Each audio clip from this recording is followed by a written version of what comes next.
Hey everyone, इस video में हम बात करने वाले हैं एक और सुपर ग्लोबल वेरिएबल की जिसका नाम है रिक्वेस्ट। रिक्वेस्ट वेरिएबल, इसको लिखने का जो तरीका है वो है $_ रिक्वेस्ट। ऑब्वियसली ये सारे जो कैरेक्टर्स हैं अपर केस में आएंगे।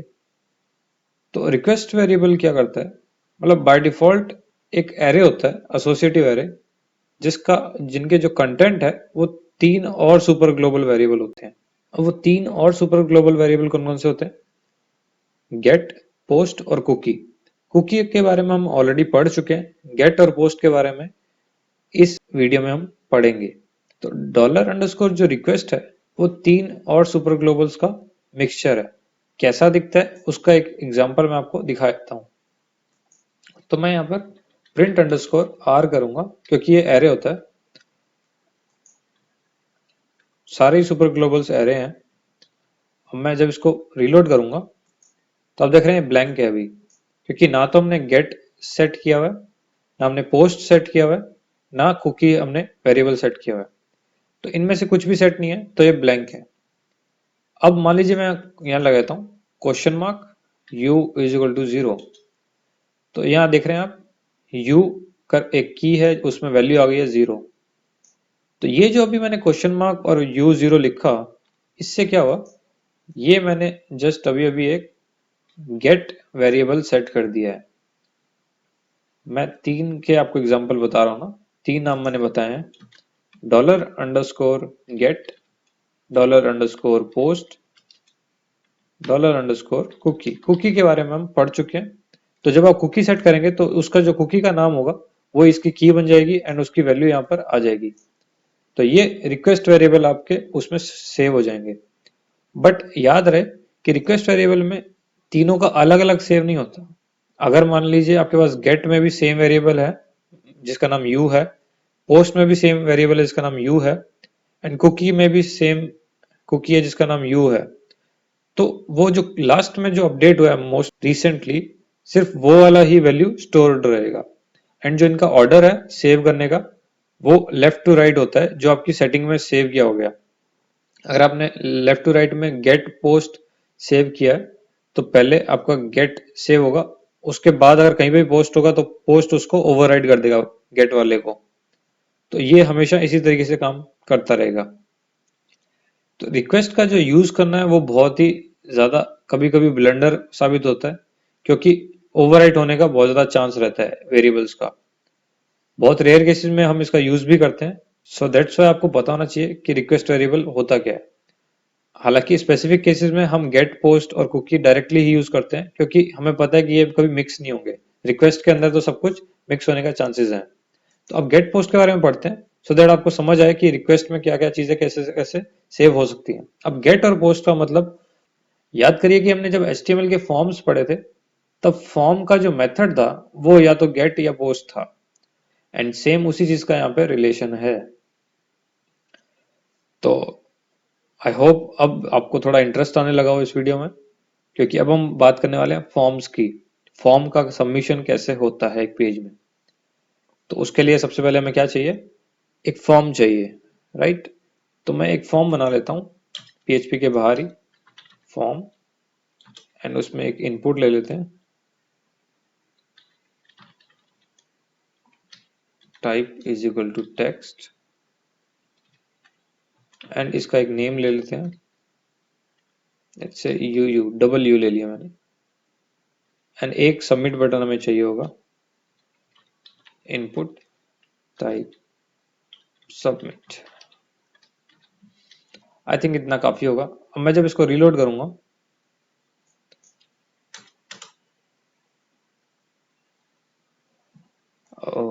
ये गलत चीज आ गई। तो यहां पर मैं नाम लिख सकता हूं या कुछ भी लिख सकता हूं, ABCD, ये मैंने लिख दिया यहाँ पर, एंड मैं सबमिट बटन दबा सकता हूँ, राइट। जब मैं सबमिट बटन दबाऊंगा तो अब आप देख रहे हैं कि जो मेरा URL था वो चेंज हो गया है, यहाँ पर W आ गया है, एंड इक्वल टू ये जो मैंने वैल्यू डाली थी वो आ गई है, एंड साथ में क्वेश्चन मार्क भी लगा हुआ है PHP के बाद। तो इसको हम फिर से समझेंगे। मैं एक और यहाँ पर टाइप ऐड कर रहा हूँ, इसका नाम मैं दे रहा हूं बी और इसका नाम मैं कर रहा हूं ए। मैं इसको फिर से रिलोड करता हूं यूआरएल एकदम क्लीन करके।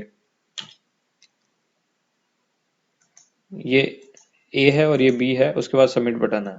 तो मैं ए में डाल रहा हूं गुड एंड बी में डाल रहा हूं मॉर्निंग। मैंने जब इसको किया सबमिट तो अब ध्यान से देखिएगा क्या हुआ। क्वेश्चन मार्क लगा अपने आप।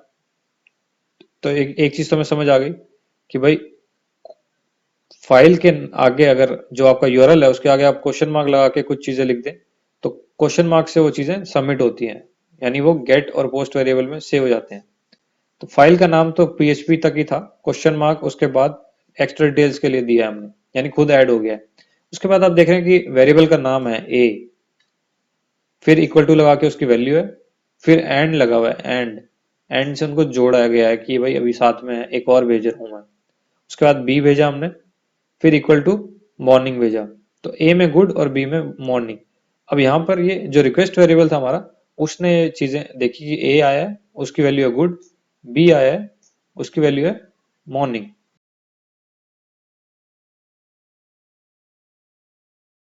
ये चीज भी आपको याद रखनी पड़ेगी कि जब हमने फॉर्म के अंदर यहाँ एक्शन या मेथड कुछ नहीं लिखा, हम यहाँ ये लिख सकते थे ना, method is equal to get action is equal to.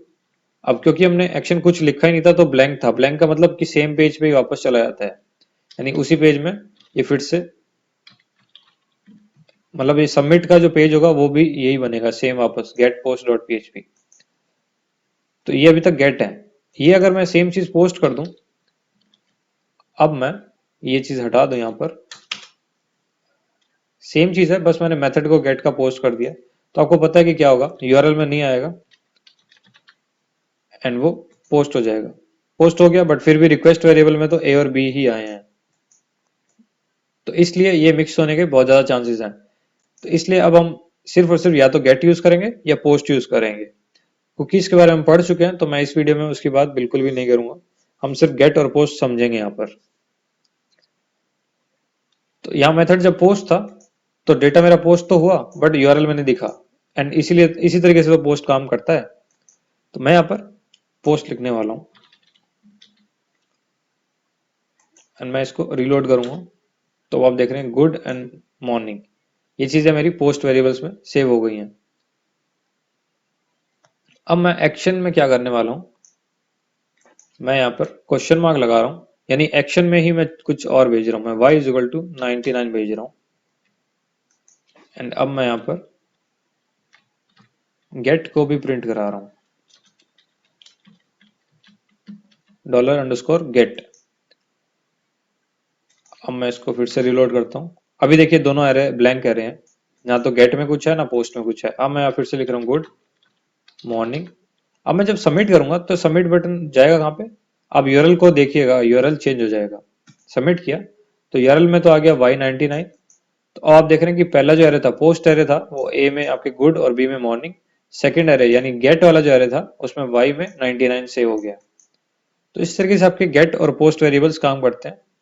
अब आपको पता चल गया कि ये एरे हैं, तो एरे को यूज करने का क्या तरीका था। अगर आपको पोस्ट वाला वेरिएबल यूज करना है तो आप उसको कहीं पे भी एक्सेस ऐसे कर सकते हैं ना कि इनपुट 1 इज इक्वल टू, आपको पता है पोस्ट में भेजा गया है, देन उसको क्या भेजा गया, ए की के साथ भेजा गया है। ऐसे इनपुट बी जो है उसको आपको पता है कि यहाँ की आएगी बी, नेम आप कुछ भी ले सकते हैं क्योंकि वेरिएबल है। तो ये आपने ए और बी की वैल्यू सेव कर लिया एंड इन पे ही आप फिर से जो आपके एक्शंस हैं वो यूज कर सकते हैं, यानी स्ट्रिंग की तरह इनको ट्रीट कर सकते हैं कि भाई ये ब्लैंक है या नहीं है, एम्प्टी है या सेट किए भी हैं या नहीं है। तो ये सारी चीजें आप चेक कर सकते हैं। इसके बारे में हम फिर से और डिटेल में अच्छे से करेंगे क्योंकि हमें फॉर्म सबमिशन पूरा का पूरा सीखना है। ये हमने अभी सिर्फ सुपर ग्लोबल्स के बारे में पढ़ाई की है।